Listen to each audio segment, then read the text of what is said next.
Meus queridos irmãos, eu vos saúdo com a paz de Cristo. Que todas as sortes de bênção sejam sobre a tua vida, sobre a tua casa e a tua família. Tenha fé, confiança, coragem, bom ânimo, porque quem é da fé não olha para trás. Esta é a vitória que vence o mundo, a nossa fé. Acredite em Deus, confie em Deus, se entregue a Deus, vai dar tudo certo. Você pode ter perdido alguma batalha, mas você não perdeu a guerra. Levante, sacode a poeira, parte para cima, porque a vitória é sua. Você é mais do que vencedor em Cristo Jesus. Minha gratidão a Deus por estar aqui essa noite, pela primeira vez no Ministério Haja. Um imenso prazer conhecer a pessoa do pastor Paulo, da pastora Márcia. Obrigado. Conhecer toda a família da fé neste lugar, conhecer o pastor Ezequiel, os demais irmãos. Trago saudações fraternais dos mineiros. Se você der um sorriso bonito, da próxima vez eu trago um queijinho também. Um docinho de leite, né? Um pãozinho de queijo. Oh, glória! Enquanto você encontra o livro de Neemias, no seu capítulo 6,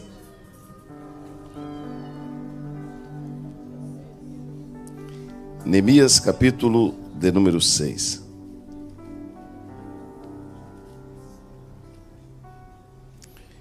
Eu quero ministrar para os irmãos hoje uma mensagem que já me acompanha há cerca de uns 22 anos. Este texto faz parte da minha vida.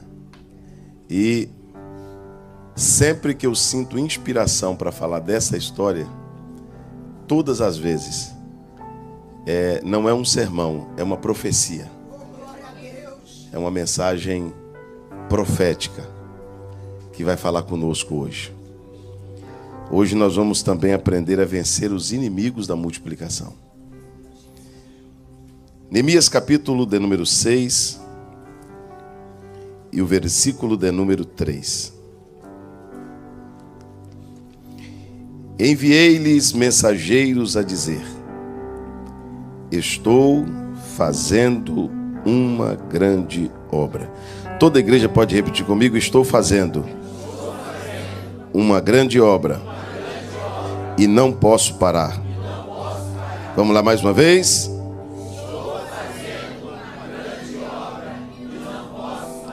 Mais forte para acertar, vai lá. Estou fazendo uma grande obra e não posso parar. Amém. Pode se assentar, meus irmãos.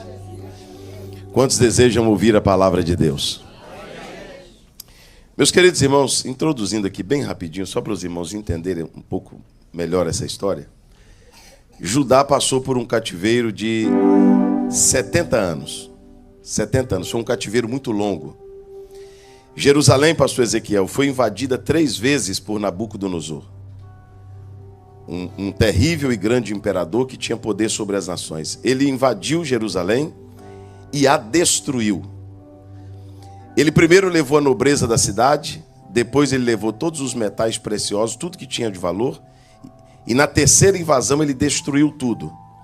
Pastora Márcia, a Bíblia diz que na terceira invasão, Nabucodonosor deixou Jerusalém com os muros fendidos, com as portas queimadas, com o templo destruído e o povo na miséria. Esse cenário durou por 70 anos, mas Deus fez uma promessa. Deus fez uma promessa que traria de volta o seu povo do cativeiro, que restauraria Jerusalém, que traria de volta o seu povo depois desses 70 anos de cativeiro. E este personagem, o Neemias, ele é um dos 3 grandes personagens que fizeram parte do retorno. Deus é tão extraordinário que as invasões foram 3. Quantas? Os regressos também foram 3. Deus usa Esdras, Zorobabel e Neemias, cada um fazendo seu importante papel. Esse Neemias, pastor Paulo, ele era copeiro na fortaleza de Suzã, lá na Babilônia.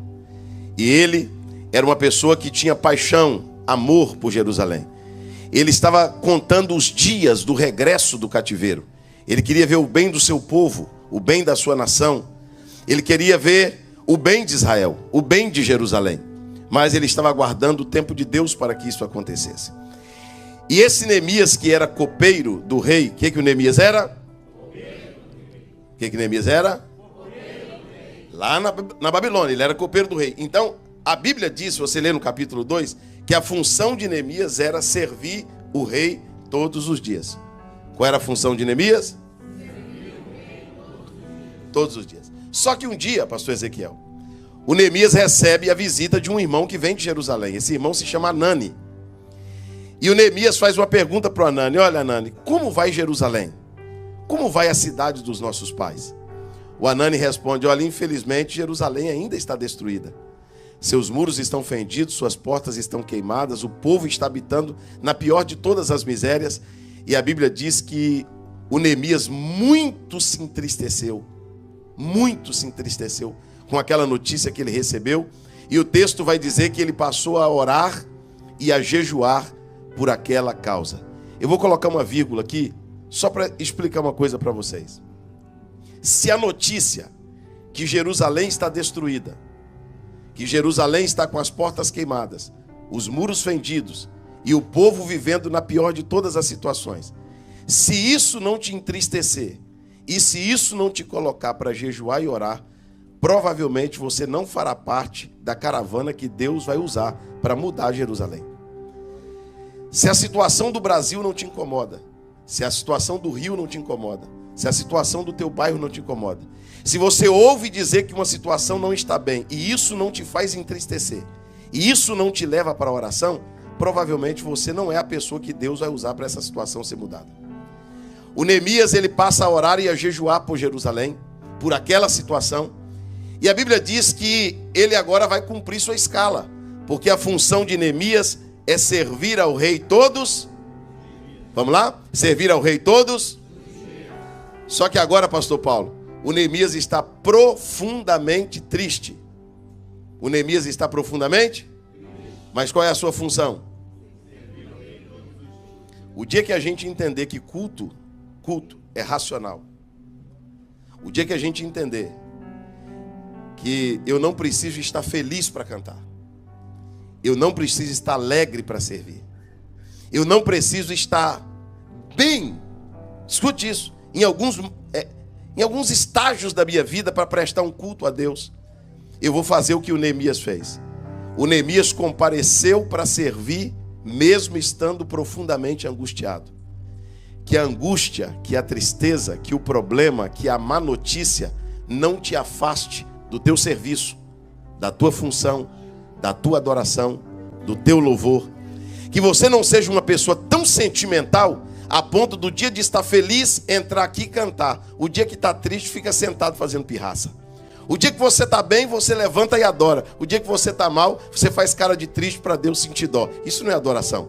Adoração é adorar Deus com lágrima nos olhos. O coração pode estar em pedaços, mas você entra aqui e diz assim, Deus, estou aqui para cumprir o meu papel. Estou aqui para cumprir a minha função. E a minha função é te servir todos os dias. Levante comigo as suas mãos aos céus. Quem veio servir ao rei? Com as suas mãos levantadas por um momento, dê glórias a Deus. Independente do seu momento emocional, independente se você está triste, se você está alegre, se você está bem, se você está mal, dê glórias a Deus, porque esta é a tua função. A tua função é servir ao rei todos os dias. Agora olha que interessante, pastora Márcia. O Neemias vai servir ao rei. O Neemias está triste. O Neemias está triste. Mas ele agora tem que pegar o vinho. A Bíblia diz no capítulo 2 que ele pega o vinho para levar o rei. E vinho na Bíblia é alegria. Vinho na Bíblia é? Mas o Neemias está? Mas levando o que para o rei? Só o crente consegue fazer isso, irmão. Ele está triste, mas consegue alegrar o seu rei. Ele não faz da sua luta uma pirraça. Ele não faz da sua luta uma revolta. Ele não faz da sua luta uma vingança. Quando você começa a descontar em Deus as suas dores, e você começa a atribuir a Deus as coisas ruins que acontecem, quando você passa a dizer para Deus, já que o Senhor não faz o que eu quero, eu também não faço o que o Senhor quer, já que o Senhor permite eu estar triste, eu também não canto para o Senhor, essa pirraça com Deus não vai funcionar não. Funciona com a vovó, não funciona? Funciona com a mamãe, mas com Deus não funciona não. Com Deus o que funciona, irmão, é o sangue na canela. O mundo está do avesso, a família passando luta, A pessoa recebeu a notícia de um diagnóstico, está doente. Tem gente que foi demitido, tem gente que está passando prova em todas as áreas da vida ou em algumas áreas dela. Mas quando chega no momento de servir o rei, lá está ele, dizendo: eu estou aqui para cumprir o meu papel e a minha função é servir ao rei todos os dias. Quem vai servir ao rei, diga glória a Deus. Quando Neemias traz, vou chegar lá um pouquinho de paciência. Quando Neemias traz a taça de vinho para o rei olha para ele e diz assim: por que estás triste, Neemias? Você não está doente. A tua tristeza é tristeza de coração. O Neemias olha para o rei e disse: como eu não estaria triste se a cidade dos meus pais está destruída? O senhor sabe como está minha nação? O senhor sabe como está minha família? O senhor sabe como estão meus compatriotas? O senhor sabe como está meu povo? E o rei perguntou para Neemias: por que estás? Por que estás? Então diga para o irmão assim: se você se preocupar em deixar o rei alegre, o rei também vai preocupar com a sua tristeza. Você está aqui dizendo: pastor, se eu fosse olhar os acontecimentos, eu não tinha vindo servir o rei, não. Porque foi um desafio chegar aqui hoje. Ou você está achando que todo mundo aqui está feliz, alegre, vivendo o melhor momento da vida? Tem gente aqui angustiada. Tem pessoas aqui passando desafios na vida. Mas está aqui porque o seu papel e a sua função é servir ao rei. Mas enquanto você está preocupado em servir ao rei, o rei também está preocupado com a sua tristeza, com os seus problemas. Aí o rei olha para Neemias, e aqui começa, irmãos, uma sessão de palavras proféticas para a nossa vida, para a Haja, para o ministério Haja, para você, para a tua família. O rei olha para Neemias e diz assim: e o que eu poderia fazer para ajudá-lo? O Neemias pede uma direção e diz: eu quero cartas. Levante as duas mãos e repita isso: eu quero cartas.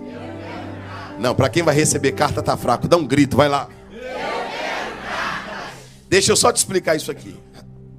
O Neemias era cativo. O que o Neemias era? Eu vou te explicar o que é ser cativo. Ser cativo é você amar Jerusalém, é você amar o Brasil, é você amar o Rio, é você amar tua família, é você amar teu bairro, é você amar tua igreja, e você tem uma série de planos, uma série de projetos, uma série de ideias, e você quer fazer, mas não pode. Você quer fazer, mas não pode. E por que você não pode? Porque você é cativo. Você tem um limite. E o seu limite não permite você fazer aquilo que você sonha. Eu queria fazer, pastor. Eu queria ajudar o Brasil. Eu queria ajudar o Rio de Janeiro. Eu queria ajudar o Ministério Haja. Eu queria ajudar mais. Só que às vezes isso fica no abstrato, porque você quer fazer, mas não. O Neemias amava Jerusalém. O Neemias queria reconstruir Jerusalém. O Neemias queria o bem de Jerusalém. O Neemias queria contribuir para o bem do seu país, para o bem do seu povo. Só que ele não podia, porque ele tinha um limite. E nenhum cativo saía do cativeiro sem permissão, a não ser que saísse fugindo. Então Neemias pede a primeira carta para o rei e diz assim: eu quero uma carta para os governadores que estão da além do rio. Eu quero uma carta para a fronteira. Porque como cativo, ele iria até a fronteira, mas na fronteira ele seria barrado. E lá na fronteira, pastora Márcia, quando ele fosse barrado, ele seria mandado de volta para o cativeiro. Então, para ele passar na fronteira, ele precisava de um documento. Você que já foi na América, você não precisa de um documento para ir na América? Sim ou não? E esse documento precisa estar o quê? Carimbado. Sim ou não? E como é que é o nome desse carimbo? Visto. Com visto você entra, sim ou não? E sem o visto? Aí tem que ir lá pelo México. Aí tem que passar no deserto, passar pela água. E ainda entrar de forma clandestina, correndo o risco de ser preso. Sim ou não? Só que o Neemias queria fazer, mas não queria fazer pelas vias incorretas. O Neemias queria passar, mas queria passar pela porta da frente. O Neemias queria chegar a Jerusalém, mas queria chegar pelas vias corretas. Sabe o que Deus está dizendo? Conheço teus planos, conheço teus projetos, e você não vai chegar de forma ilegal. Você não vai chegar por vias incorretas. Deus vai te ajudar a passar pela porta da frente. Levanta comigo assim as suas duas mãos aos céus. Nós vamos chegar lá daqui a pouco. Levante comigo. Pega a mão desse irmão que está ao teu lado. Diga para ele assim: o rei está te dando uma carta de liberação para você passar onde você não passava, para você entrar onde você não entrava, para você atravessar onde você não atravessava. Não, agora faz ele acreditar. Diga para ele assim: fica tranquilo. O nome que está na carta, o carimbo que está na carta, a assinatura que está na carta, é a assinatura do rei. E se não respeitam teu nome, o nome que está na carta eles vão respeitar. Levanta a tua mão para receber uma carta de liberação. Erebaia, Súria, Québia. Receba uma carta para passar. Deus está dizendo: eu vou assinar uma carta para você entrar onde você não entrava, para você passar onde você não passava. Não, pegue a mão de alguém de novo, que lá vai uma profecia agora para a vida dele. Diga para ele assim: você não vai entrar pelo México. Não. Diga para ele assim: Deus vai te colocar pela porta da frente. Sabe o que Deus está dizendo? Você sonhou, você projetou, você desenhou, e eu vou te colocar lá. Eu vou fazer você entrar. Eu vou fazer você passar. Deus conhece teu coração. Agora, pastor Paulo, o ministério age agora. Vai dar um grito de celebração daqui a pouco, porque isso aqui é para vocês. Quando se vai construir, você faz o projeto para construir ou você constrói para fazer o projeto? Quem vem primeiro, a construção ou o projeto? Então Neemias tinha um projeto. Sim ou não? Só que Neemias era... Obrigado, irmão. Neemias era o quê? Então onde ele fez o projeto? Ele queria, mas não? Sabe quem são os Neemias de Deus que estão aqui? Os que desenham sem saber como vão construir.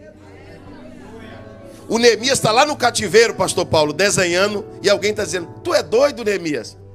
Tu está desenhando como? Jerusalém está no vermelho.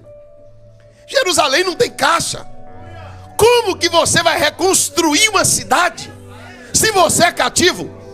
Tem alguém julgando você porque teu sonho é grande. Tem gente analisando você pelo lugar que você está e não por quem você é. Tem gente dizendo: você não está sonhando alto demais não? Você não ficou maluco não? Olha para tua família, olha para quanto você ganha, olha para quem é você. Você está achando que vai chegar um desenho desse tamanho? Um projeto desse? O projeto se faz no cativeiro. O Neemias tinha um projeto, mas não tinha matéria-prima nenhuma. Aí na presença do rei ele disse assim: eu quero mais uma carta. Levanta a mão direita e diga: eu quero mais uma carta. Não, quem vai receber dá um grito com a mão direita levantada: eu quero mais uma carta. Sabe para quem é essa carta agora? Para o chefe da floresta, pastora Márcia. Neemias diz assim: eu tenho um projeto, mas eu não tenho a madeira. Eu preciso de uma carta para o chefe da floresta para mim fazer tudo o que eu tenho que fazer em Jerusalém. E para fazer a casa que eu mesmo hei de morar. O rei põe o bloco de carta na mesa e libera recurso. Libera o quê? Recurso. Não, mais alto. Recurso. Outra vez. Recurso. Agora pega a mão de alguém e diga para ele: Deus não libera recurso para quem não tem projeto. Diga para ele: primeiro é o projeto, depois é o recurso. Agora pergunta para o teu irmão se o projeto está pronto. Está pronto, irmão? Está desenhando? Está escrevendo? Aí, pastor Paulo, Deus está mandando eu dizer isso aqui. Alguém está perguntando assim: pastor, mas Deus vai liberar quanto? Aí depende do tamanho do... Não depende do tamanho da floresta, porque a floresta é de Deus. O ouro é de Deus. A prata é de Deus. O mundo é de Deus. Tudo pertence a Deus. Deus está dizendo assim: se você não teve fé e desenhou um projetinho assim, eu vou mandar uma carrada de madeira lá só para quebrar teu galho. Agora, se tu desenhou grande, deixa comigo. A floresta é minha. Levanta comigo as duas mãos aos céus. Só quem crê agora vai receber isso aqui. Pegue a mão de alguém, se possível, se todo mundo der a mão agora, porque essa profecia é para vocês, é para a igreja. Derebaia, Súria, Keminância. Diga para esse irmão da direita e da esquerda: o projeto não ficará no papel. Não. O projeto não ficará no papel. Deus está dizendo: eu estou liberando o recurso. Eu estou liberando a matéria-prima. Eu estou liberando a madeira para a construção. Prepara, minha irmã, prepara, meu irmão. Deus está dizendo que vai desengavetar projetos da tua vida. Deus vai tirar da gaveta os projetos que estão lá esperando o recurso, porque Deus está dizendo que o recurso chegou e o nome dele vai ser glorificado. Tem alguém que acredita nesta palavra? Diga glórias a Deus.